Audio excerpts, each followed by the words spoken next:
Olá, minha gente, tudo bem com vocês? Estamos aqui no nosso momento, né, bem pertinho do nosso objetivo, né, que é prestar um bom concurso, uma boa prova.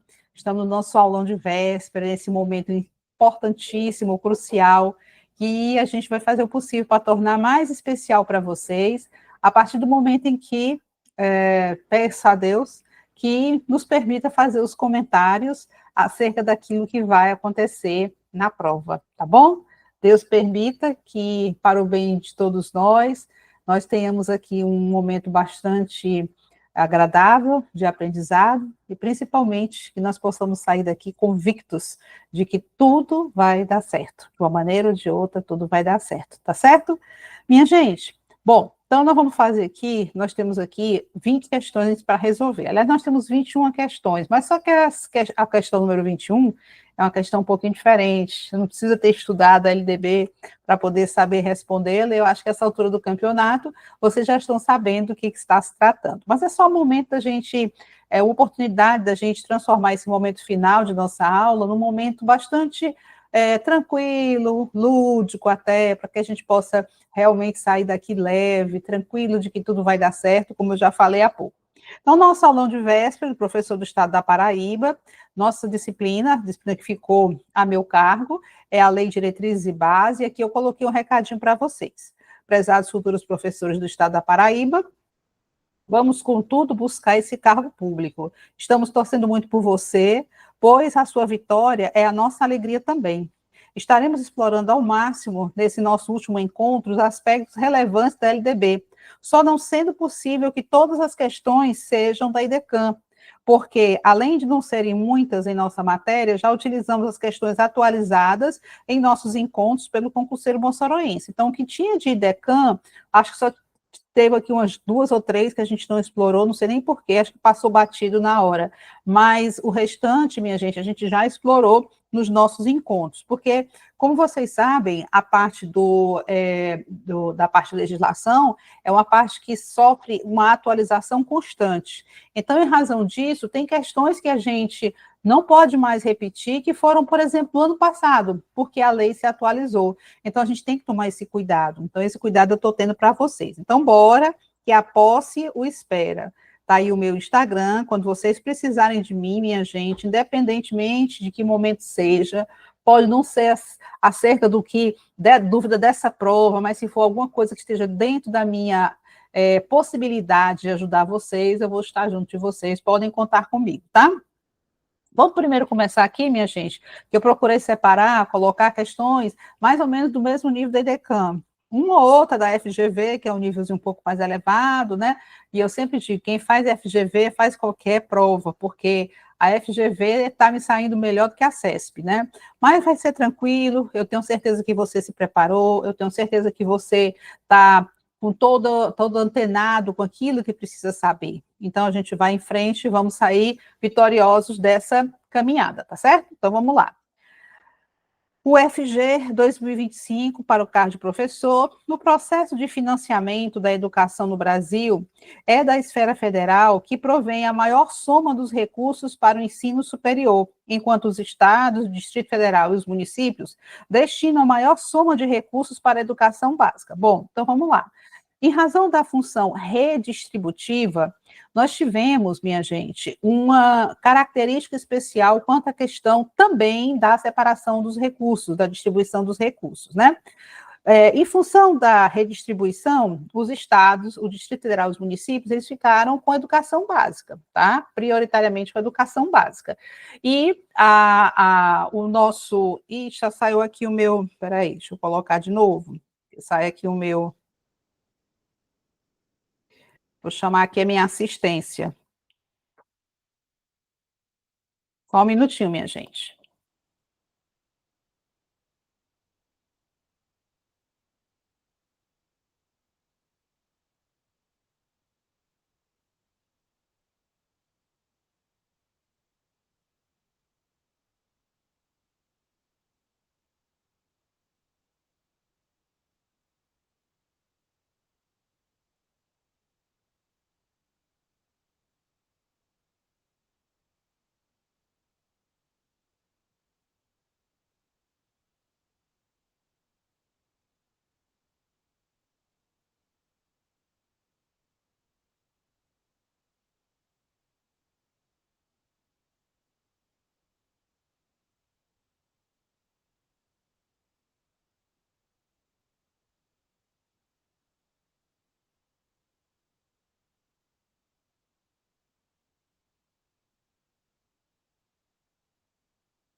Voltando aqui, minha gente, teve um pequeno problema técnico, né? Sumiu aqui o tablet, eu fui tentar colocar aqui. Bom, então, como a gente estava dizendo, em razão da função redistributiva, a redistribuição de competências fez com que estados, Distrito Federal e municípios ficassem com a incumbência de cuidar da educação básica. E a União ficou com a incumbência principal de cuidar da educação superior, certo? Então, por conta disso, é que o nosso enunciado disse justamente isso, que no Brasil o financiamento da educação, a esfera federal, é onde provém o maior número de recursos para a educação superior, porque nós temos aí as universidades federais, né, que vão fazer frente à educação superior, e, obviamente, se a universidade federal, ela está dentro da competência federal no que diz respeito à sua manutenção. Mas nós temos lá na Constituição, na LDB e em outros instrumentos educacionais, um percentual que caberá aos estados, ao Distrito Federal e aos municípios, bem como também à União no que diz respeito à questão educacional. Então, os estados, o Distrito Federal e os municípios têm que aplicar, no mínimo, 25% dos seus recursos, dos recursos dos seus impostos, na educação, tá certo? Já a União tem que aplicar, no mínimo, 18%. Então, minha gente, esses recursos, eles são previamente propostos tanto na Constituição como também constam na LDB. Então, esses percentuais, essa questão cai muito, né, sobre essa questão do financiamento da educação. Então, grava bem, União, mínimo 18%, Estados, Distrito Federal e município, mínimo 25%. Então, nesse caso aqui, a União deve aplicar no mínimo 18% dos recursos de educação e os Estados, o Distrito Federal e os municípios, 25% é o nosso gabarito, a letra A. Questão número 2. A carga horária mínima anual estabelecida na LDB, observe que aqui a nossa questão é de 2025, né? Então, provavelmente ela já está atualizada e ela está, né? A carga horária mínima anual estabelecida na LDB, Lei número 939496, atualizada para o ensino fundamental é médio, aí tem aqui entre parênteses, né? Excluído o tempo reservado aos exames finais quando houver. Minha gente, a nossa carga horária tanto para a educação infantil quanto para o ensino fundamental, nossa carga horária mínima, né, é de 800 horas. Mas o ensino médio, ele tem uma carga mínima que já há algum tempo ela já foi alongada, né, e essa carga horária mínima atual, ela é de, no mínimo, 1.000 horas, podendo ser, né, devendo ser estendida por até 1.400 horas, mas não tem delimitação de quando isso irá acontecer, tá certo, pessoal? Inclusive, essa delimitação de até 1.400 horas é como se fosse assim, ela vai chegar a isso, né? E pode chegar até atualmente, se for o caso, né? Porque no mínimo 1.000. Então, 1.400 digamos, é o extensor maior, principal ou final, em que essa carga horária pode ser estendida. Então, no nosso caso aqui, na letra E, 800 horas para o ensino fundamental e 1.000 horas para o ensino médio. É bom a gente dizer, né, que são 800 horas e 1.000 horas no mínimo. No mínimo. Ok? Porque não foi colocado na questão, mas nada impede que a gente possa colocar, fazer essa observação para vocês, tá? Lembrando, minha gente, que em termos de carga horária, hoje no ensino médio, nós temos a formação geral básica, somada com os itinerários formativos. Então, a formação geral básica, o itinerário formativo, ele tem uma carga horária, né, minha gente? Formação geral básica, 2.400 horas, isso por todo o ensino médio, mais 600 horas, que vai totalizar as 3.000 horas, que são as 3.000 horas do ensino médio, né? Das 1.000 horas por 3 anos, certo? Só que nós temos, minha gente, de acordo com o artigo 35, vou colocar aqui uma observação, artigo 35, né, da nossa LDB, o artigo 35, não sei se é o B ou o C, eu acho que é o C, o artigo 35C, ele diz que dessas horas que estão constando aqui, dessas 2.400 horas, pode haver, no caso da educação profissional, pode haver a transferência de 300 horas para a finalidade de aperfeiçoamento da educação profissional. Então, desse 2.400, podem migrar até, pelo menos, 300 horas para, no caso de educação profissional. Educação profissional. Com que objetivo? Objetivo de trabalhar mais no aperfeiçoamento profissional do estudante.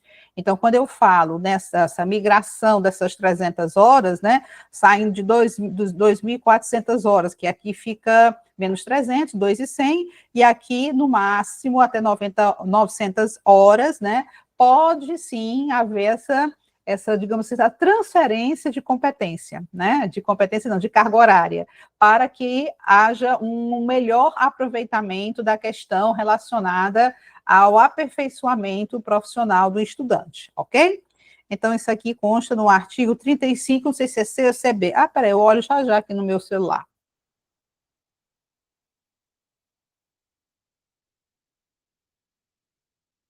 Bom, 35C. Certo? 35C. Então, está correto esse aqui, 35C. Formação geral básica, 2.400, itinerário formativo, 600 horas, podendo haver essa doação de até 300 horas, no caso da educação profissional, visando a melhoria da qualidade, da profissionalização do indivíduo que está dentro dessa modalidade de educação profissional. De acordo com o artigo 27 da LDB, a Lei 939496, os conteúdos curriculares da educação básica observarão ainda as seguintes diretrizes. Vamos lá, que diretrizes são essas? Difusão dos valores fundamentais ao interesse social, aos direitos e deveres dos cidadãos e respeito ao bem comum e à ordem democrática, correto? Correto, né? Isso aí é um patamar que a gente verifica justamente logo nos primeiros momentos que a gente fala sobre a LDB, quando a gente versa sobre a questão da cidadania. Consideração das condições de escolaridade dos alunos em cada estabelecimento, né? A gente não pode, que eu posso dizer assim, massificar, né, o atendimento ao aluno, por isso que existe essa parte diversificada da ABNCC, porque ela é justamente o contraponto da massificação, porque ela cria uma parte diversificada que vai atuar de acordo com as condições do alunado. Então, consideração das condições de escolaridade dos alunos em cada estabelecimento, orientação para o trabalho. Sendo na esfera de educação profissional ou não, existe sempre uma orientação para o trabalho, porque a preocupação hoje, segundo a LDB, que tem lá no iniciozinho, que ela diz assim, que existe uma preocupação do ensino ser de acordo com o mundo do trabalho e as práticas sociais, né? Então, isso é de forma, digamos assim, de forma geral na educação, tá certo? Então, quando eu falo que o ensino será ministrado de acordo com o mundo do trabalho e as práticas sociais, tá lá no iníciozinho da LDB, você nota que existe essa orientação para o trabalho.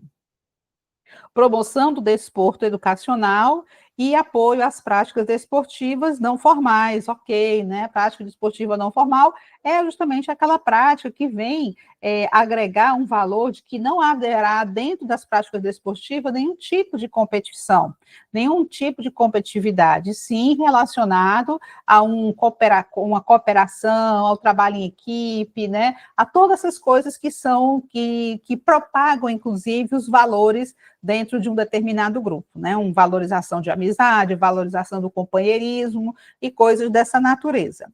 Então, nesse caso aqui, minha gente, todas estão corretas, né? Deixa eu ver se foram todas mesmo. 1, 2, 3, 4, sim, 1, 2, 3, 4. Então, o gabarito é a letra E.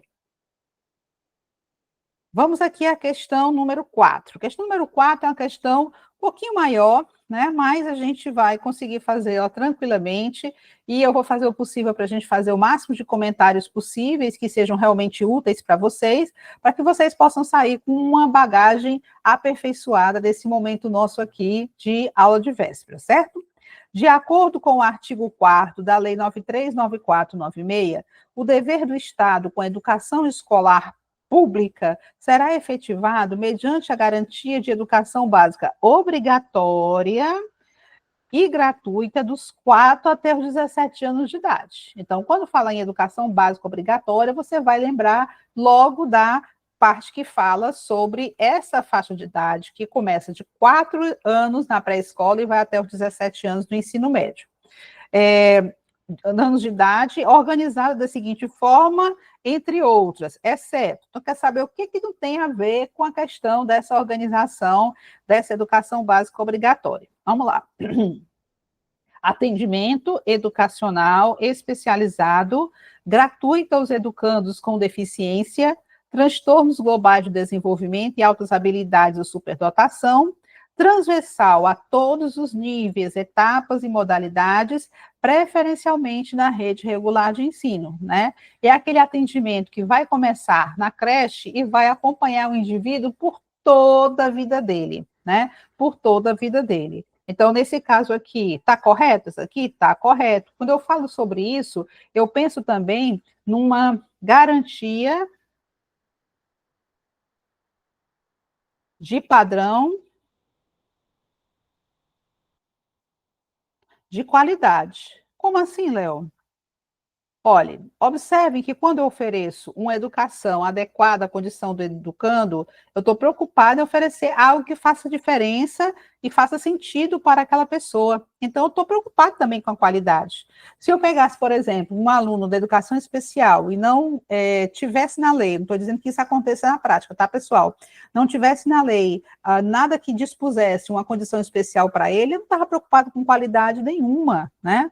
Eu não estava preocupado também com outro princípio, que é a igualdade de condições para acesso e permanência na escola, certo? Então, aqui é tranquilo, está totalmente condizente com os princípios. Quando eu falei para vocês que os princípios são importantes, é justamente nessa ordem de principiológica, de onde tudo parte, né? O princípio é onde tudo começa, certo? Então, se onde tudo começa é a partir desses princípios, então, se você souber os princípios, às vezes você está em dúvida numa questão, você consegue, digamos, desvencilhar-se, né, do problema daquela questão, justamente por conta de um conhecimento prévio que você teve acerca dos princípios. Letra B, educação digital com garantia de conectividade de todas as instituições públicas de educação básica e superior, tá, pessoal?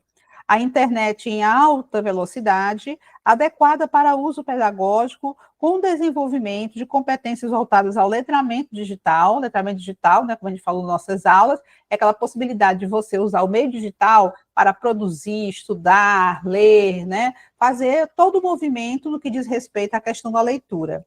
De jovens e adultos, criação de conteúdos digitais, comunicação e colaboração, segurança e resolução de problemas. Está correto isso aqui? Tá. E aqui também eu tenho preocupação com a garantia do padrão, ou de padrão de qualidade, né? Ou é o mesmo princípio do primeiro, mas quando eu faço algo que tem a ver com a qualidade do ensino que vai oferecer daquele aluno, né? Eu tenho essa preocupação de oferecer uma melhor qualidade. E aí, minha gente, quando se fala sobre essa questão de garantia de conectividade, eu posso me lembrar de uma coisa chamada Estratégia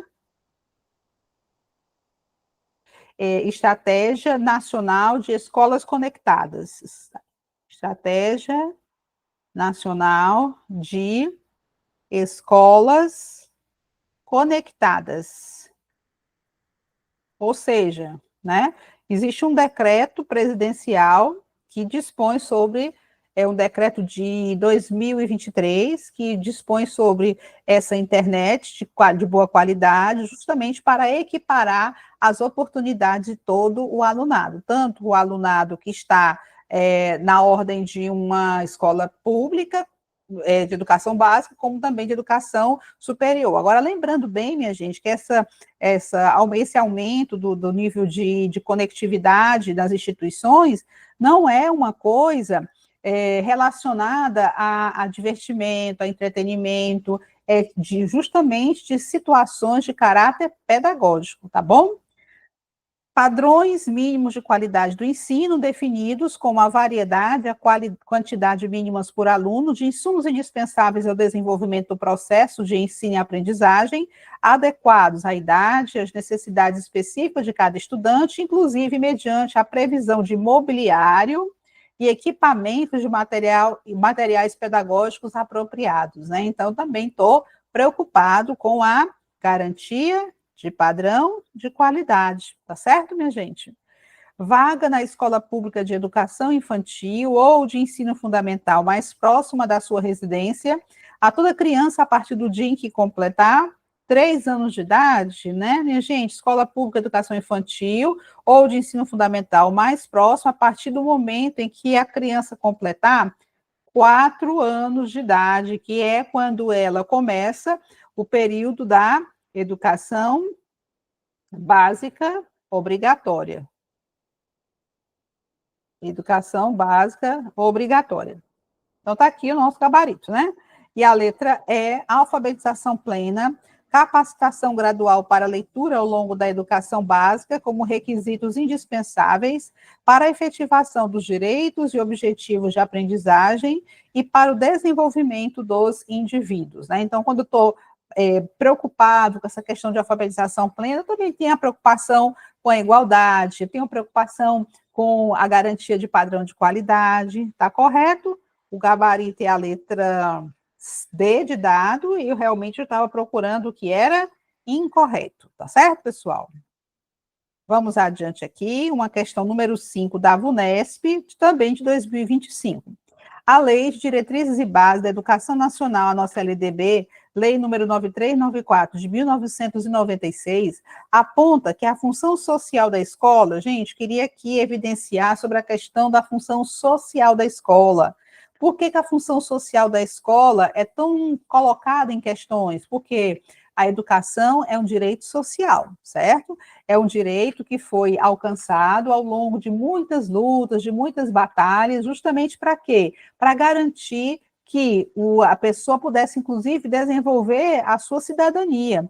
Porque como é que a pessoa vai desenvolver, por exemplo, a cidadania se ela não tiver conhecimento, se ela não souber ler, se ela não tiver acesso aos meios de cultura, né, às questões, ao acesso à escola?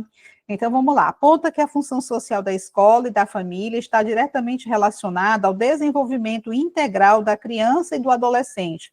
Quando eu falo, minha gente, em desenvolvimento integral, eu estou pensando no aspecto físico, no aspecto cognitivo, no aspecto, qual é o outro aspecto? Emocional, né? Então, estou ligado aos aspectos físicos, cognitivos, emocionais, quando eu falo a questão do desenvolvimento integral. Eu não posso pensar numa pessoa que se diga integralmente desenvolvida se eu não tiver abrangendo o seu aspecto físico, cognitivo, emocional e cultural também. São os 4 pilares basilares, né, do nosso ser integral, da criança e do adolescente. Com base nesse contexto, assinale a alternativa que apresenta corretamente o papel dessas instituições na formação dos indivíduos. Letra A. A família é responsável pela educação social, cabendo à escola exclusividade no exercício no ensino dos princípios da cidadania. Falso, né, minha gente? A família é responsável pela educação social também, né? Mas dizendo, cabendo à escola exclusividade no ensino dos princípios de cidadania, não. Cidadania também se aprende em casa, né? A cidadania, ela não pode ser simplesmente jogada para o papel da escola, porque é um papel que se desenvolve a todo instante. Quando, por exemplo, uma família está com um filho, né, uma pai, a mãe, estão com um filho e ensinam que ele não deve sujar a rua, porque a rua não deve jogar um papel na rua, porque a rua ela é uma coisa que vai servir a todas as pessoas, serve a toda a coletividade, eles estão também ensinando cidadania. Não se pode deixar isso somente a cargo da escola, tá certo?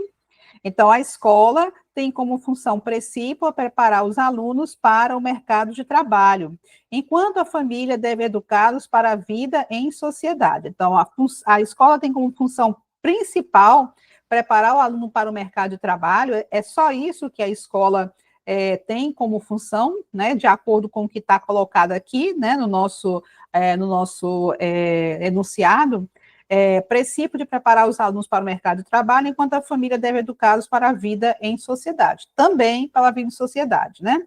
A escola e a família compartilham a responsabilidade de formar cidadãos críticos, promovendo tanto o aprendizado acadêmico quanto o desenvolvimento social e o desenvolvimento moral. Até agora foi essa que se apresentou com maior exatidão, né, dentro do que foi perguntado. Só um minutinho aqui, minha gente, só deixa eu vou desligar aqui.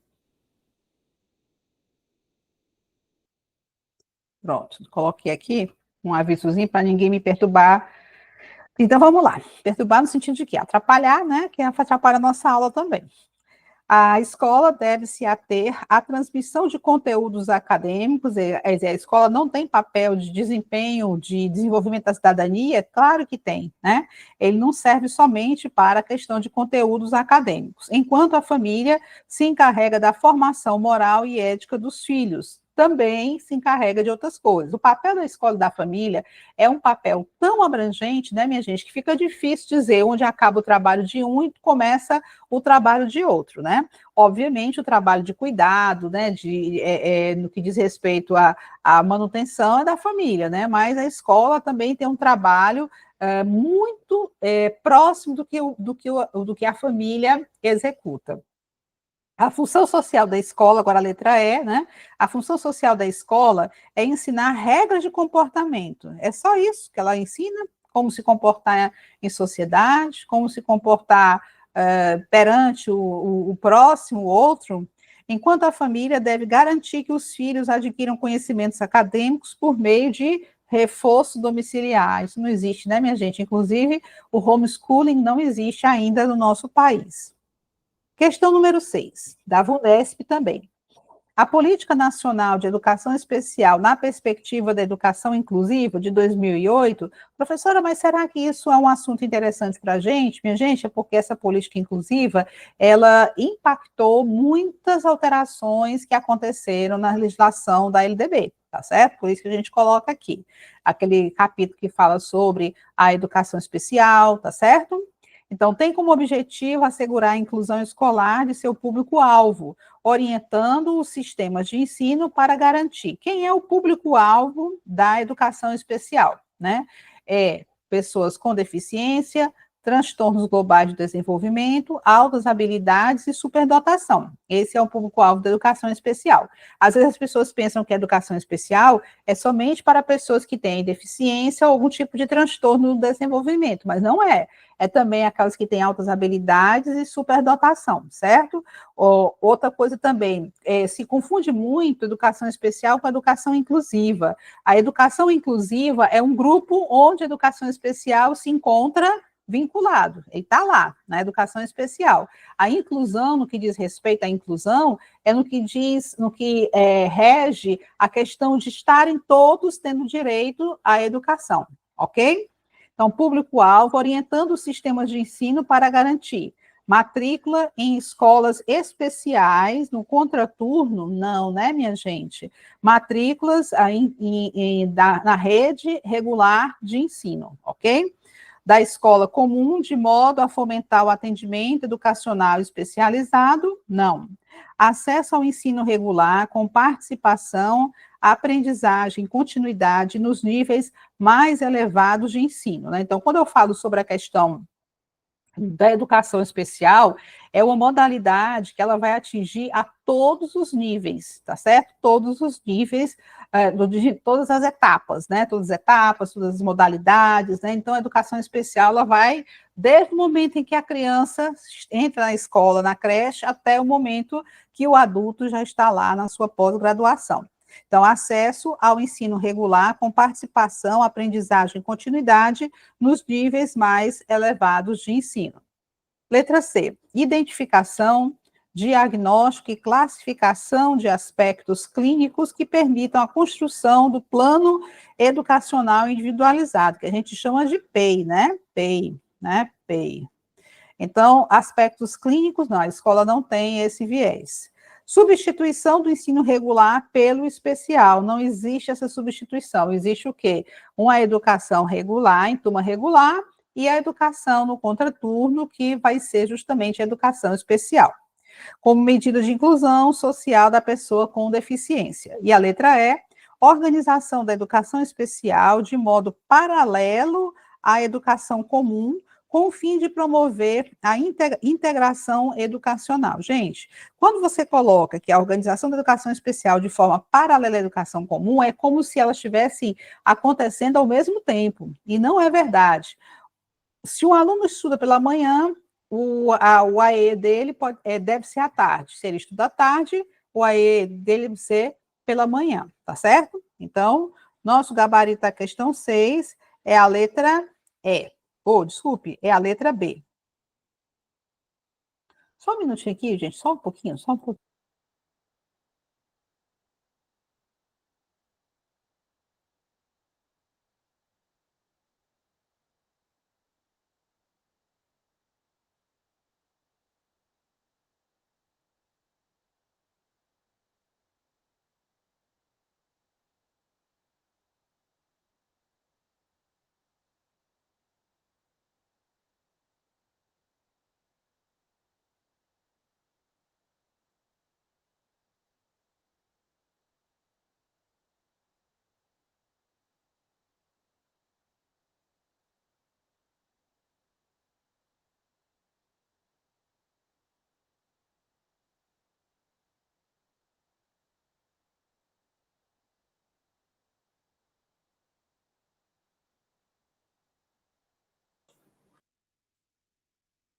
Gente, desculpa, mas que eu tive que interromper mais uma vez, mas é porque estava assim, um barulho muito grande, eu queria saber o que estava acontecendo, né? Porque pode isso estar afetando aí a nossa gravação. Eu não quero que isso aconteça de jeito e maneira, tá certo?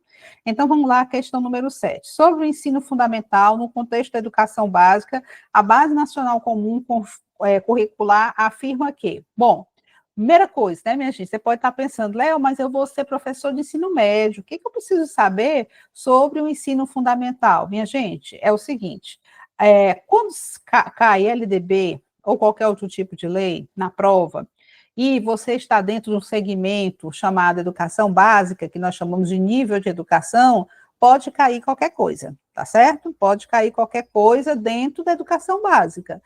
Pouco provável que se caia a educação infantil, mas pode ser que caia também o ensino fundamental, tá bom? Então vamos lá, sobre o ensino fundamental no contexto da educação básica, a BNCC afirma que, letra A, o ensino fundamental, com 9 anos de duração, é a etapa mais longa da educação básica, com certeza, atendendo estudantes entre 7 e 15 anos. Não, ele entra de 6 e vai até 14 anos de idade, dividida em duas fases, os anos finais e os anos iniciais e os anos finais, correto? Correto. O público atendido, letra B agora, o público atendido no ensino fundamental é composto de crianças e adolescentes que, ao longo desse período, passam por uma série de mudanças relacionadas a aspectos físicos, cognitivos, afetivos, sociais e emocionais. É justamente quando eu falo em físico, cognitivo, afetivo, social, emocional, são aqueles aspectos trabalhados em razão da questão da formação integral, tá certo, pessoal? Então, tá aqui o nosso gabarito. Letra C. Nos anos iniciais, os estudantes se deparam com desafios de maior complexidade, sobretudo devido à necessidade de se apropriarem das diferentes lógicas de organização dos conhecimentos relacionados à área. Gente, quando eu falo em anos iniciais, eu estou falando em primeiro ano, segundo ano, terceiro ano, quarto ano, quinto ano. Então, nessa faixa de idade dos anos iniciais, o estudante não vai se deparar com essa questão de organização dos conhecimentos relacionados a áreas, como acontece no ensino médio. Isso aqui é do ensino médio, isso não é, são os iniciais do ensino fundamental, tá? Letra D, os anos finais valoriza, deixa eu ver se nós já achamos nosso gabarito já, né? Os anos finais valoriza as situações lúdicas de aprendizagem, aponta para a necessária articulação com as experiências vivenciadas na educação infantil. Os anos finais, minha gente, eles não estão mais embora possa ser utilizado alguma coisa lúdica, mas não lúdico como se acontece na educação infantil, né? Quando eu falo em os anos finais valoriza situações lúdicas, está incorreto.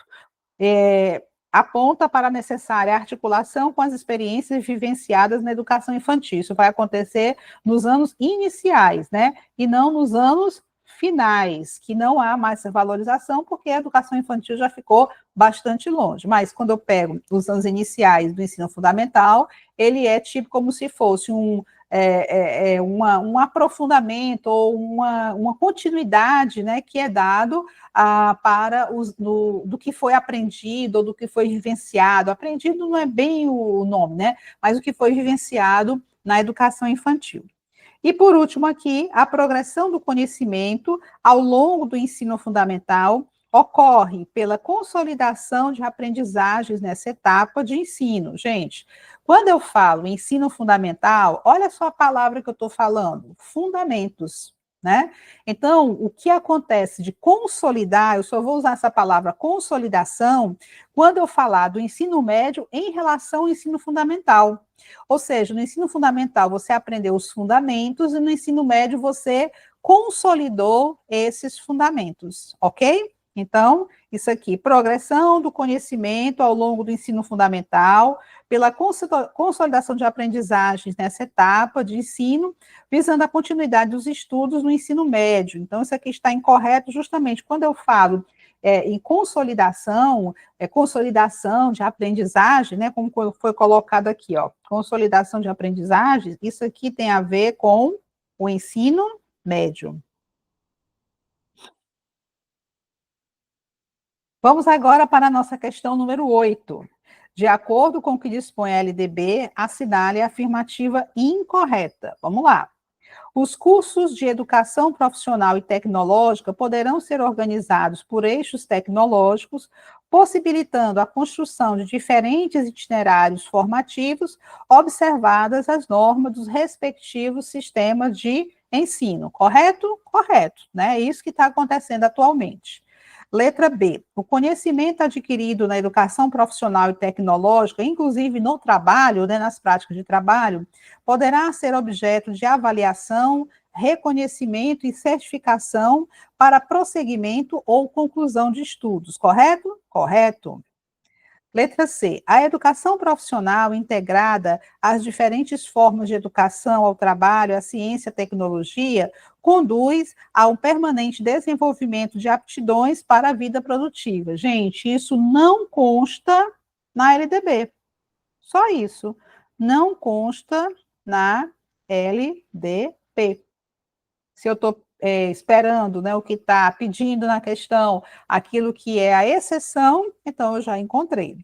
E as instituições de educação profissional e tecnológica, além de seus cursos regulares, oferecerão cursos especiais abertos à comunidade, condicionado à matrícula, à capacidade de aproveitamento e não necessariamente ao nível de escolaridade. Isso vai acontecer nas escolas de educação profissional e tecnológica? Sim, pode acontecer. Está previsto na nossa Lei de Diretrizes e Bases. Vamos agora, minha gente, para a nossa questão número 9. A partir de 2025, entrou em vigor uma nova reformulação do ensino médio no Brasil, com mudanças significativas no currículo escolar, com a ampliação da carga horária da formação geral básica, né, que a gente já viu logo no iniciozinho lá do nosso momento de estudo, ela passou a ser de 2.400 horas e 600 horas de itinerário formativo. Então, a partir de 2025, entrou em vigor a nova reformulação do ensino médio do Brasil, com mudanças significativas no currículo escolar, com ampliação da carga horária da formação geral básica, FGB, além da reestruturação dos itinerários formativos, que foram medidas adotadas para garantir uma educação mais equitativa, quer dizer, mais igualitária, mais justa, né? E alinhada às necessidades reais dos estudantes. Lembrar que toda vez que você for se referir a alguma coisa relacionada à BNCC, hoje a gente utiliza a nomenclatura estudantes. Qual dos impactos sociais citados abaixo está diretamente relacionado à nova estrutura do nosso ensino médio? O que toda essa modificação, né, impactou, né? Quais seriam os desdobramentos, né, na sua visão, né, dessas alterações? Vamos lá. A implantação de um ensino mais flexível, focado e conectado às necessidades dos jovens. Bom, isso aqui me parece uma boa alternativa, mas vamos ver se lá na frente não tem uma alternativa mais ampla, mais abrangente, né? Porque às vezes tem alternativas que estão corretas, mas tem alternativas que são mais abrangentes, mais amplas, a gente vai optar por elas, certo? A eliminação do ensino das artes e das ciências humanas como áreas obrigatórias. Eliminação de arte, a arte está lá dentro de uma área específica, né? Ciências humanas, nem pensar, né? Então, essa também está incorreta. Também não, essa está incorreta, né? A primeira está correta, vamos ver se não tem alguma coisa mais abrangente no meio do caminho. Letra C, a redução da evasão escolar entre jovens do campo e de periferias urbanas, mas são somente esses jovens que vão se sentir impactados, ou são somente esses jovens que realmente se evadem? Só os jovens do campo e das periferias? Também não, né, minha gente? Então, essa aqui também está incorreta. A obrigatoriedade de todos os estudantes cursarem somente disciplinas técnicas e profissionais. Não existe essa obrigatoriedade.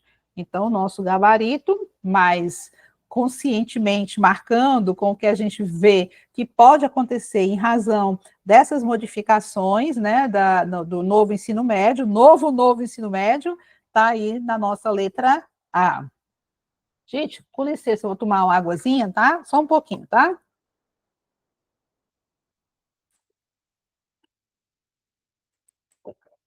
A águazinha minha não pode ser gelada, porque eu não gosto de água gelada.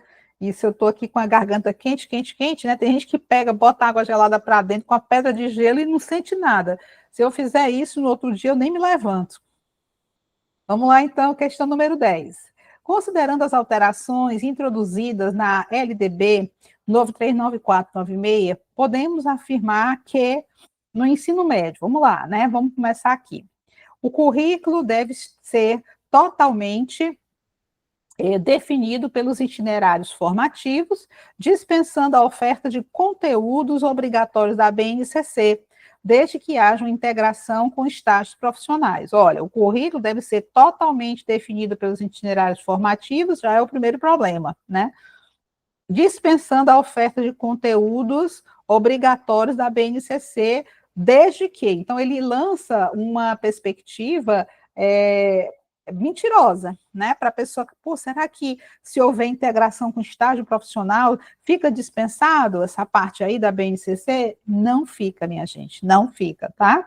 A letra B. A parte diversificada, composta pelos itinerários formativos, não pode incluir disciplinas propedêuticas. E o que são disciplinas propedêuticas? São aquelas disciplinas introdutórias, iniciais, preparatórias, né? Então, a parte diversificada, composta pelos itinerários formativos, não pode incluir disciplinas propedêuticas, devendo se concentrar apenas em práticas profissionais e de extensão cultural, né? Apenas isso não. Isso também, né? Porque, inclusive, tem a questão da formação do ser integral. A letra C. A implementação gradual da BNCC exige o cumprimento de uma carga horária mínima ampliada e a oferta de itinerários formativos que possibilitem maior aprofundamento em áreas específicas ou, então, a formação técnica. Opa, acho que encontramos o nosso gabarito, certo? Vamos aqui na nossa letra D. Os sistemas de ensino ficam livres para ampliar ou reduzir. Reduzir, não. E se eu digo que a carga horária mínima, no caso do ensino médio, é de 1.000 horas, eu não posso reduzir para 900 horas, eu não posso reduzir para 500 horas, né? A carga horária mínima do ensino médio a critério exclusivo dos órgãos estaduais. Não, não. Esse tipo de disciplinamento, ele é feito através de leis federais, tanto é que quem faz é a nossa própria Lei de Diretrizes e Bases, né? Desde que assegurem, e quando a questão ela coloca, desde que assegure, como é que outro que ela colocou aqui? Desde que haja integração com estágios profissionais, quando a própria questão ela tenta arrumar uma justificativa, desconfie, minha gente, desconfie, viu? Porque quando ela quer arrumar uma justificativa, ela está querendo, na realidade, induzir você ao erro. É isso que ela está fazendo, tá certo? Então, você precisa estar seguro, ou pelo menos saber assim, poxa, eu não ouvi falar sobre isso, poxa, não é realmente isso que a professora Léo comentou em sala, né? Então, você tem que confiar em você mesmo, tá? Em você também. Então, no caso aqui, nosso gabarito da questão 10, letra C, de casa. Questão número 11. Considerando a Lei de Diretrizes e Bases da Educação Nacional, Lei 939496, a organização do ensino fundamental prevê, primeiro, obrigatoriedade de matrícula a partir dos 6 anos de idade, assegurando o direito à educação básica gratuita, com certeza. Progressão continuada como um princípio obrigatório em todos os anos, sem a possibilidade de retenção do aluno. Gente, tem os dois erros aqui, tá?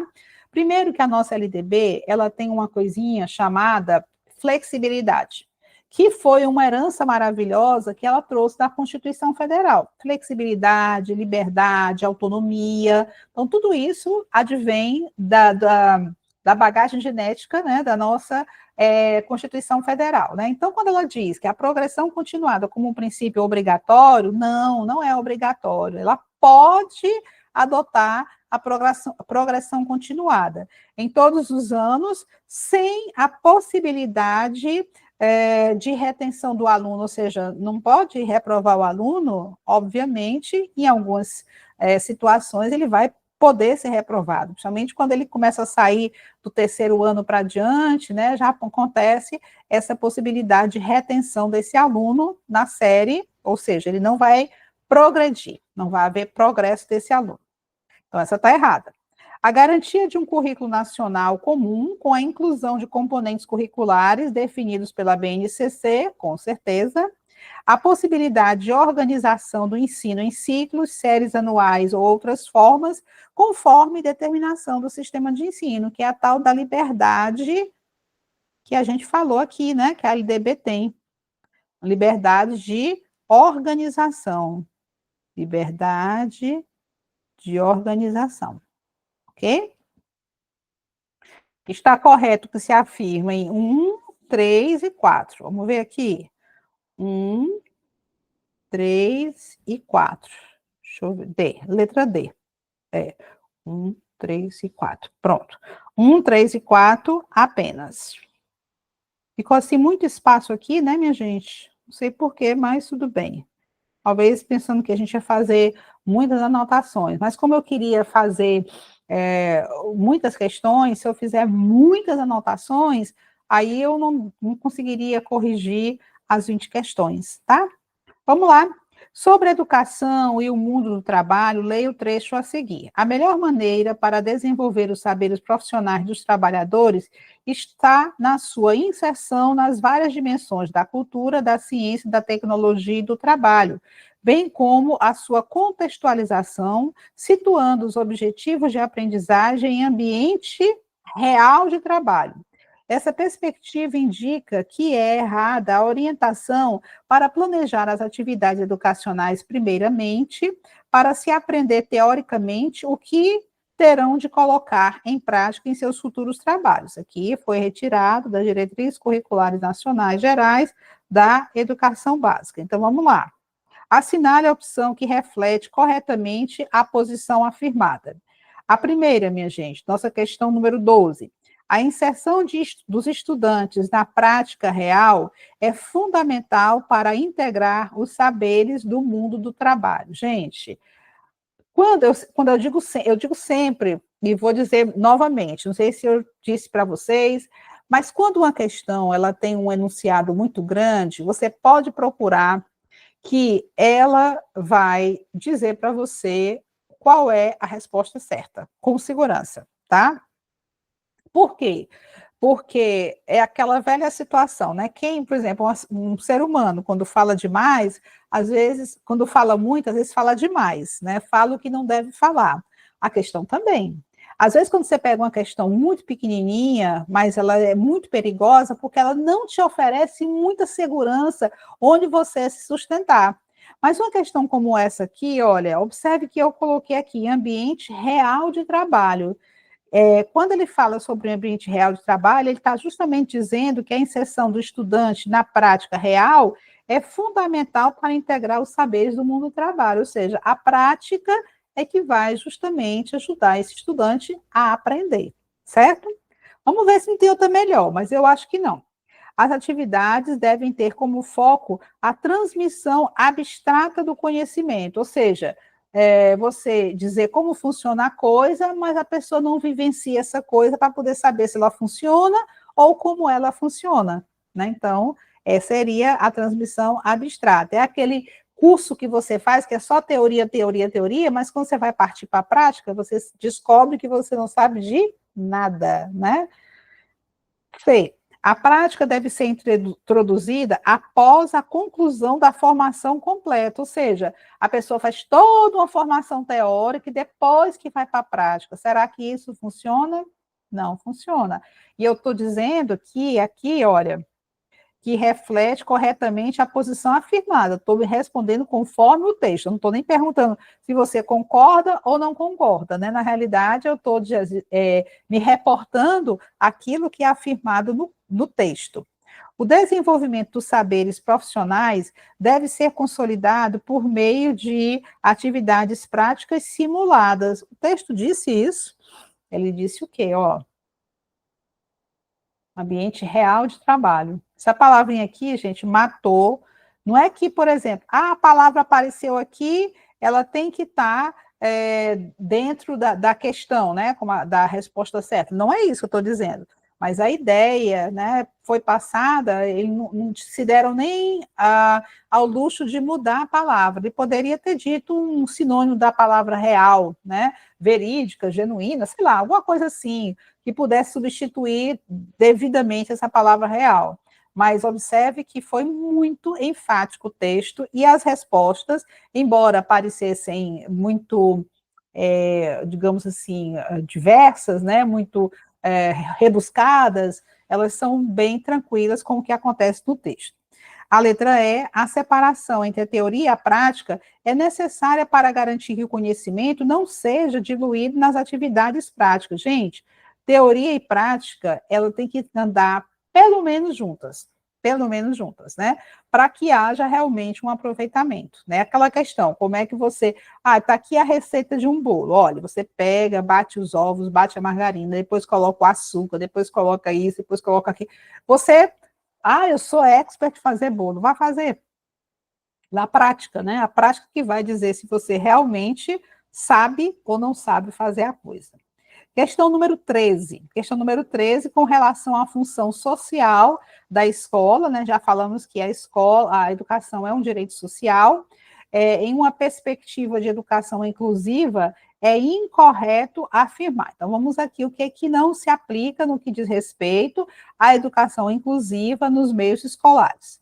A função social da escola não se resume à socialização e à convivência. Correto. Estou procurando a incorreta. Porque, assim, quando eu falo função social da escola, você não coloca um aluno de inclusão na escola somente para ele socializar.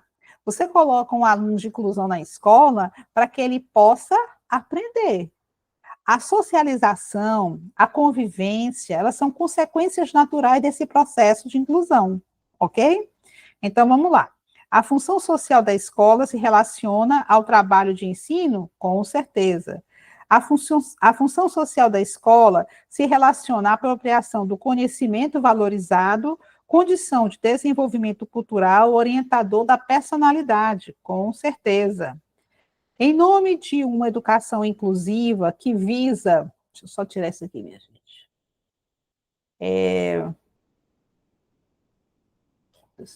Apareceu essa tela no meio, não sei se está aparecendo para você. Deixa eu ver.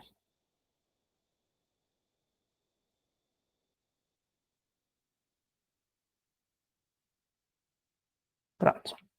Em nome de uma educação inclusiva que visa o atendimento às diferenças individuais, a escola passa a ser um espaço de convivência comum, correto? Corretíssimo.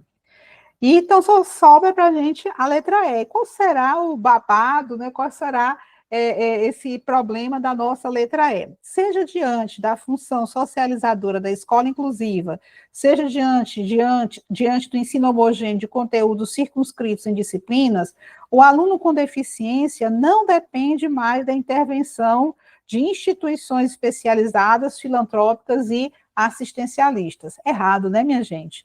Existe ainda uma dependência pela própria falta de aparelhamento que um aluno com deficiência, que é um aluno da inclusão, né, ele possa realmente dispor, né, no momento da sua escolarização, desses recursos, né, de intervenção de instituições especializadas, instituições filantrópicas, instituições assistencialistas, né, ele depende ainda disso aí, até porque quando você fala em educação inclusiva, e principalmente a educação especial, você está falando de uma perspectiva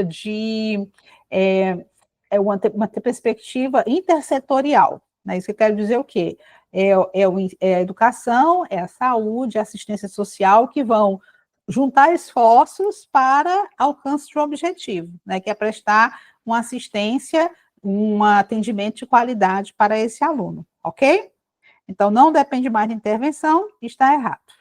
Questão IDECAM, a inclusão é um ato democrático de cidadania, porque atinge a todos e deflagra uma urgência na modificação de nós mesmos para, primeiro, a aceitação da pessoa com necessidades educacionais especiais, não como um ser limitado, mas como um indivíduo produtivo. Correto, né, minha gente? E a gente exalta aqui o papel da Lei 13.146 de 2015, que é a nossa Lei Brasileira de Inclusão, que garante o quê? A plena capacidade da pessoa com deficiência. Léo, mas tem pessoas com deficiência que eles não têm condição de se virar sozinho. Para essas pessoas existem remédios, né? Existem alternativas, como, por exemplo, a questão do Instituto da Curatela, né? Do Instituto da tomada de decisão apoiada, né? Mas o que a lei quis trazer é assim, olha, antes de tudo, vamos considerar a pessoa com deficiência uma pessoa capaz, né? Uma pessoa capaz, tá certo? E em situações específicas, aí a gente pode avaliar uma incapacidade para determinados atos. A compreensão plena de suas afetividades e desejos, diretamente ligados a essa questão da plena capacidade de votar, de se eleger, de casar, de ter filhos, de fazer concurso público, de fazer a faculdade XYZ, tudo.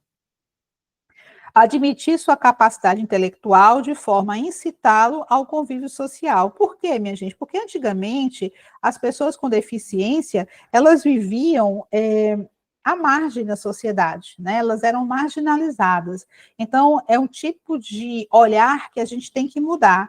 Até porque muitas vezes a gente olha para uma pessoa, por exemplo, às vezes a pessoa deficiência auditiva, deficiência visual, ai, coitadinho, meu Deus, e às vezes a pessoa não é um coitadinho, é a pessoa que eu tive um aluno, uma aluna, né, que ela fez a prova, deixa eu ver de que foi, da Secult, né, ela se preparou conosco, né, num outro curso que eu trabalho aqui em Fortaleza, e ela, do PCD, ela foi o primeiro lugar. E aí eu convidei a moça para fazer uma entrevista. E eu tive uma dificuldade imensa de perguntar as coisas para ela, sabe, minha gente? Porque a gente tem na nossa mente que aquela pessoa é uma pessoa que tem, ela tem limitações? Tem, mas será que as limitações dela realmente limitam a vida dela? Né? Foi essa a conclusão que eu tirei. Aí ela chegou, né, de táxi, né, com o noivo, também deficiente visual, né? E ele ainda tinha um outro tipo de deficiência, não me lembro qual era, mas ele era concursado do Estado. Enquanto ela estava lá dando a entrevista, ele estava lá atendendo os alunos, olha, faça isso, aquilo, outro. Gente, eu fiquei besta. Eu falei, meu Deus do céu, a gente é muito pequeno na nossa forma de pensar, né? Então, vamos lá, gabarito, tá tudo certo? Ah, tá. Letra A, 1, 2 e 3. Questão número 15. A versão final do novo ensino médio, recentemente aprovada pela Câmara dos Deputados, traz modificações como a descrita em qual das alternativas abaixo. Gente, a gente já falou, né, que a nossa formação geral básica, de 2.400 horas, 600 horas de itinerário formativo, e a formação geral básica, ela poderá, admite-se que 300 horas da formação geral básica sejam passadas para o itinerário formativo quando se referir a uma questão relacionada ao ensino médio profissional, tá? Então, no nosso caso, carga horária total do ensino médio, que atualmente é de 3.000 horas, passará para 2.400, não, continua as 3.000 horas, 2.400 é justamente as horas da formação geral básica, né? Carga horária dos itinerários formativos passará de 600 para 1.200 horas, também não, o máximo que ele pode alcançar são 900 horas, quando for no ensino profissional, em que a formação geral básica pode passar, admite passar para ele até 300 horas de estudo. Carga horária total do ensino médio passará, a carga horária, pronto, porque saiu, aumentou aqui a nossa telinha. A carga horária total do ensino médio passará para 3.400 horas, está errado. O tempo de formação básica, formação geral básica deve ser, passará no ensino médio atual para 2.400 horas, né? Então, seria, eu posso até dizer aqui, que não foi dito na questão, no mínimo, né?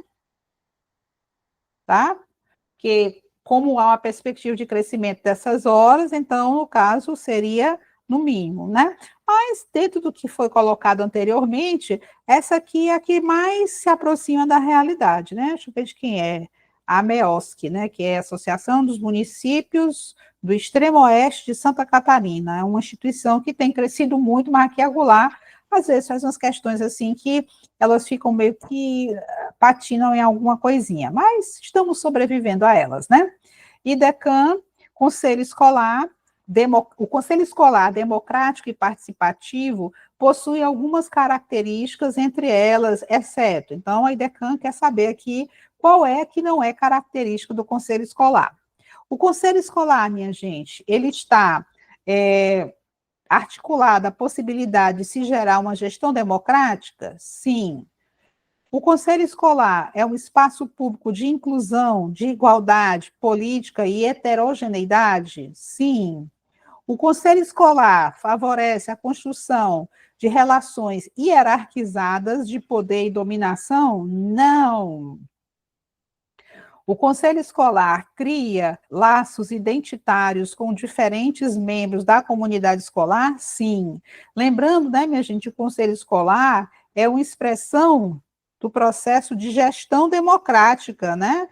E essa gestão democrática, ela está prevista lá na nossa meta 19 do nosso Plano Nacional de Educação, né? O nosso PNE, ele fala justamente dessa gestão democrática na sua meta 19, que é uma das metas mais mexidas atualmente, mais faladas e mais famosas, tá certo?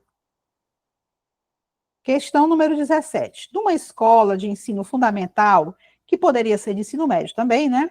A matrícula de um aluno de 7 anos foi recusada por ele ter deficiência auditiva. A direção da escola não atendeu ao seguinte princípio da Lei Federal número 9394, que é a nossa LDB. Qual foi o princípio que foi transgredido, né? Quando ele não atendeu a um aluno, justificando que não o atenderia em razão de sua deficiência auditiva. Garantia de padrão de qualidade, ele mostrou que tem qualidade nesse atendimento, ele mostrou que ele não sabe nem o que ele está fazendo. Igualdade de condições para acesso e permanência na escola, pronto, marcar uma bolinha aqui. Respeito à liberdade e apreço à tolerância, também não, porque não tem nada a ver, né? Respeito à liberdade e apreço à tolerância, não tem nada a ver com a situação narrada. Pluralismo de ideias e de concepções pedagógicas também não tem nada a ver. Isso aqui é mais como se fosse alguma coisa relacionada a um viés democrático, né? Mas eu estou falando do viés do acesso. Não foi permitido o acesso a esse aluno. Então, igualdade de condições para acesso e permanência na escola não foi respeitado. Questão número 18, minha gente, uma questãozinha que eu fiz, porque como se fala sobre a questão de uma obrigatoriedade, que atinge também o ensino médio, eu achei interessante a gente voltar a tocar nesse ponto. E eu fiz aqui, já foi em 2023 essa questão, segundo a Lei de Diretrizes e Bases, em seu artigo 5º, o acesso à educação básica obrigatória é direito público subjetivo. O que significa um direito público subjetivo, minha gente? É aquele que está ligado à palavrinha exigir. Você não solicita, você não pede, você exige, né, que esse direito se cumpra. Então, sobre esse direito, né, que está lá previsto na nossa LDB, no artigo 5º, que está na Constituição, que também está no ECA, que também está nas legislações relacionadas à educação, pode-se afirmar que ele é alienável, ou seja, ele é transmissível? Transmissível? Será que eu posso transmitir para você que está me ouvindo um direito público subjetivo meu, né? Vamos supor que eu estivesse nessa faixa de idade de 4 a 17 anos, que é justamente a faixa de idade da educação básica obrigatória, eu posso transmitir? Não posso, né? Então, esse está errado. Esse direito público subjetivo, ele vem do contexto constitucional? Sim, é a Constituição que vai garantir esse direito público subjetivo. Então, está marcado já o nosso gabarito.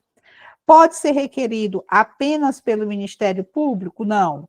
Qualquer cidadão, grupos de cidadãos, organizações sociais, né, podem, inclusive, qualquer pessoa, né, qualquer cidadão, qualquer pessoa pode exigir, ter legitimidade para exigir esse direito. Pode ser exercido a partir da creche? Não. Ele pode ser exercido a partir da pré-escola. Sabe por quê, minha gente? Porque creche não é educação básica obrigatória. Não é educação básica obrigatória. Certo? Então, não é a partir da creche. Direito subjetivo é de 4 a 17 anos, creche é de 0 a 3. 4 a 17 é a pré-escola. Questão número 19. Toda escola tem objetivos que deseja alcançar, metas a cumprir e sonhos a realizar. O conjunto dessas aspirações, bem como os meios para concretizá-las, é o que dá forma e vida ao chamado projeto político-pedagógico, o famoso PPP. Se você prestar atenção, as próprias palavras que compõem o nome do documento dizem muito sobre ele. Assim, todas as palavras, né, minha gente? Quando eu falo ensino fundamental, ela vai lançar os fundamentos do conhecimento da pessoa. Quando eu falo ensino médio, é porque ele está entre o fundamental que lançou o fundamento e o acréscimo de conhecimentos, uma graduação, né? Por isso é ensino médio, tá certo? Então, quando eu falo em PPP, eu penso num projeto político-pedagógico. Vamos lá. É projeto porque reúne propostas de ação, aquele que é o que é exceto, né? É projeto porque reúne propostas de ação concreta a executar durante determinado período e tempo, correto?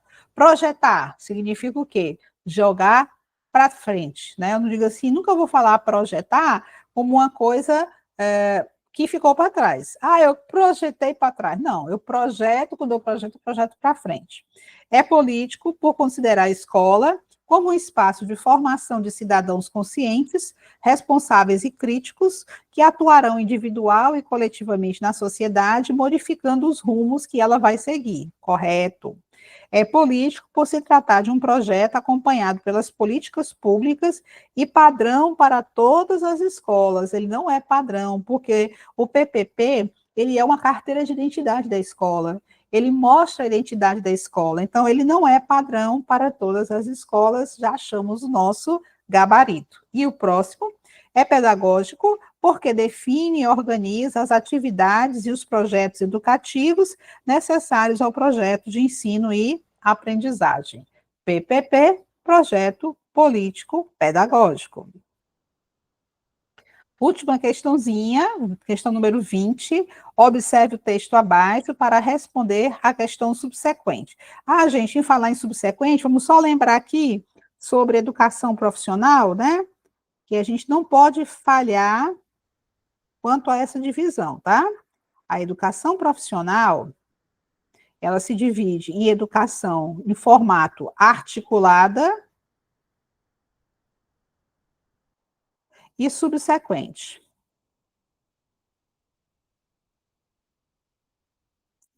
A subsequente é quando a pessoa já concluiu o médio,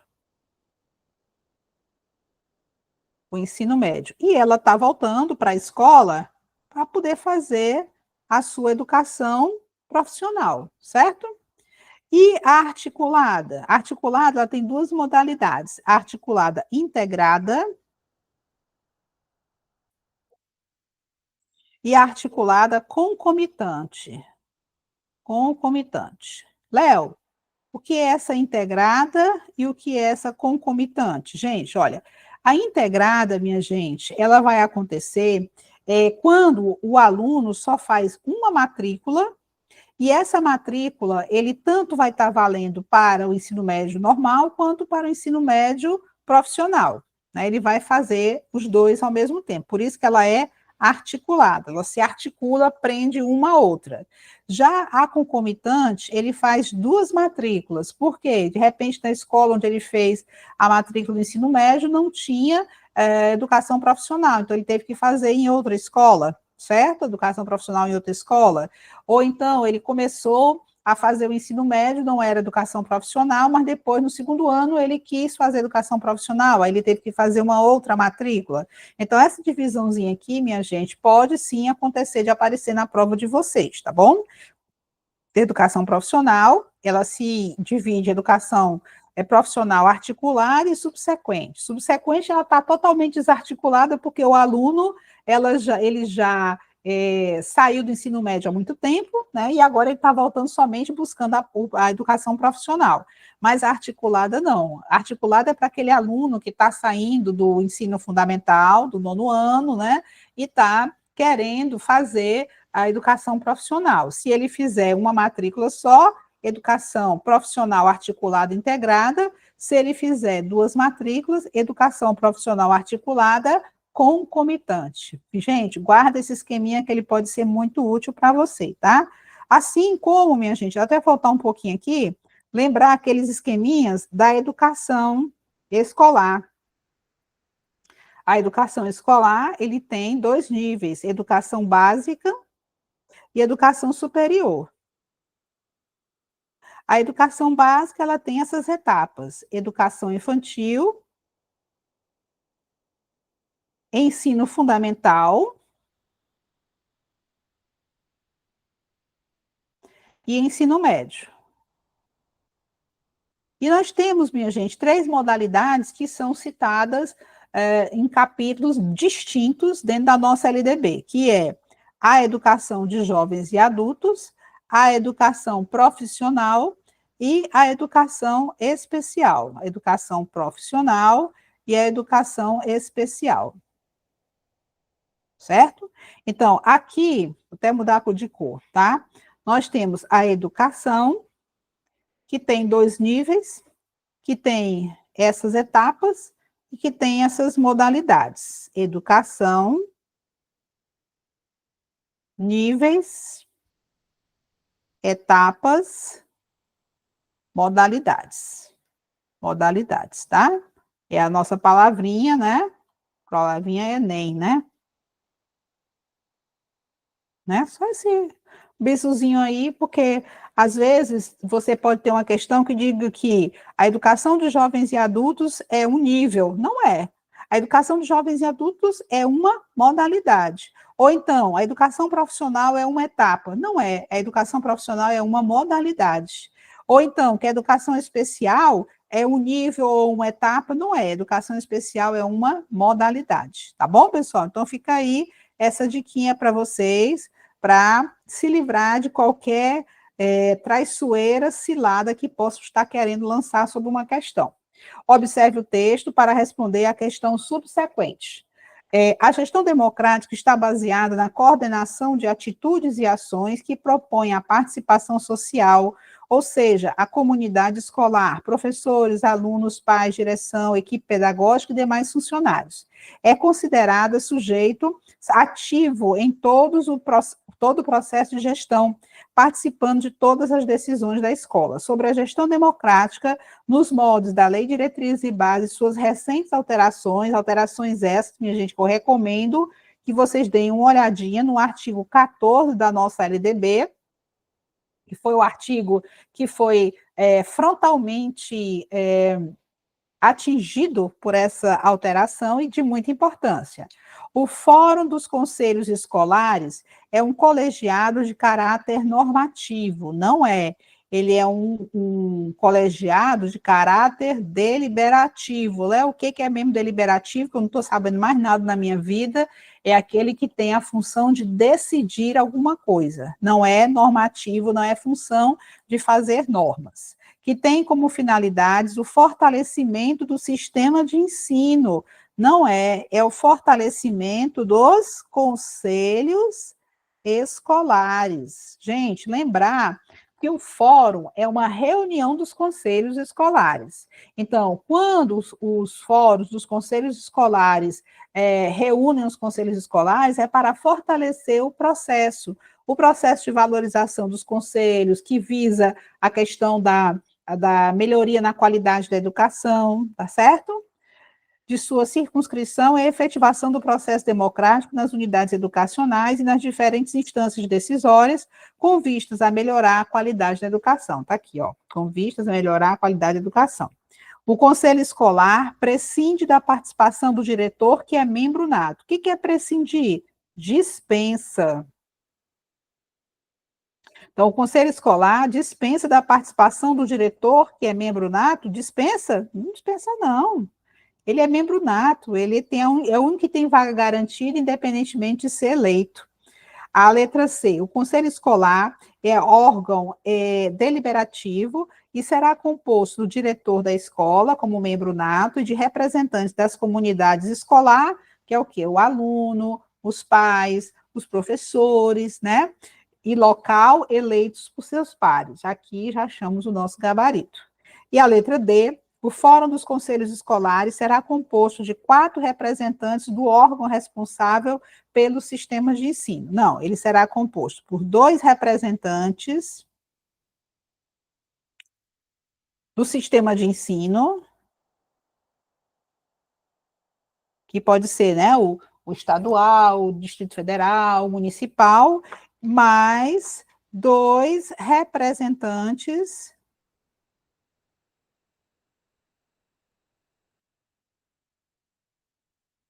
dos conselhos. Os conselhos escolares. Ou seja, se eu tenho numa base territorial 20 escolas, ele tem 20 conselhos escolares e cada conselho escolar vai mandar 2 representantes, tá? Então, o erro aqui está justamente nesse aqui. E a nossa última questão, minha gente, né? Uma questão que eu fiz especialmente para vocês. Em muito breve, você, né? Fazendo a prova para professor do estado da Paraíba. Quanto a este momento, letra A, tenho o meu coração tranquilo, pois fiz o meu melhor no momento, correto? Correto. Com certeza você fez o seu melhor. Ai, professora, mas eu deveria ter estudado, não deveria ter ido àquela festa. Já foi, gente. Não adianta chorar o leite derramado. Creio que o que tiver que ser meu chegará às minhas mãos. Se você fizer a sua parte, vai chegar, mais cedo ou mais tarde. Pensarei positivo sempre, mesmo diante das questões mais desafiadoras. É o que você tem que fazer, manter uma atitude positiva, né? Então, eu vou marcar a letra D, que eu acho que é o gabarito, né, minha gente? Que vocês marcariam todas as respostas anteriores. E eu deixo aqui, minha gente, para vocês, essa frasezinha, né? O que fazemos agora ecoa na eternidade, né? Quando a gente, o que a gente faz agora de esforço, com certeza é um plantio que nós fazemos para a nossa vida, né? Para a nossa eternidade, considerando essa nossa vida. Tem aqui uma letra de uma música que eu separei para vocês. Deixa eu ver aqui. Pronto. É uma música, minha gente, que é do Jota Quest. A música se chama O Sol, né? Ele diz assim: Ei, dor, eu não te escuto mais. Você não me leva a nada. Ei, medo, eu não te escuto mais. Você não me leva a nada. E se quiser saber para onde eu vou, para onde tenha sol, é para lá que eu vou. E se quiser saber para onde eu vou, para onde tenha sol, é para lá que eu vou. Então, minha gente, que o sol de vocês seja um cargo de professor do estado da Paraíba, que vocês possam ir tranquilos para a prova de vocês, que vocês possam ir abençoados pela luz divina nesse momento de prova e que vocês sejam excelentes professores, pessoas que realmente deem orgulho ao estado da Paraíba e tê-los nos seus quadros de servidores estaduais.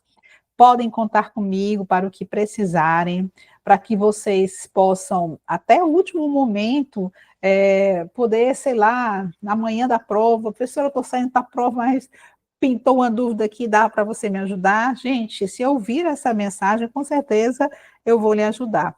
E eu espero que você seja, resumindo tudo, muito feliz na sua prova.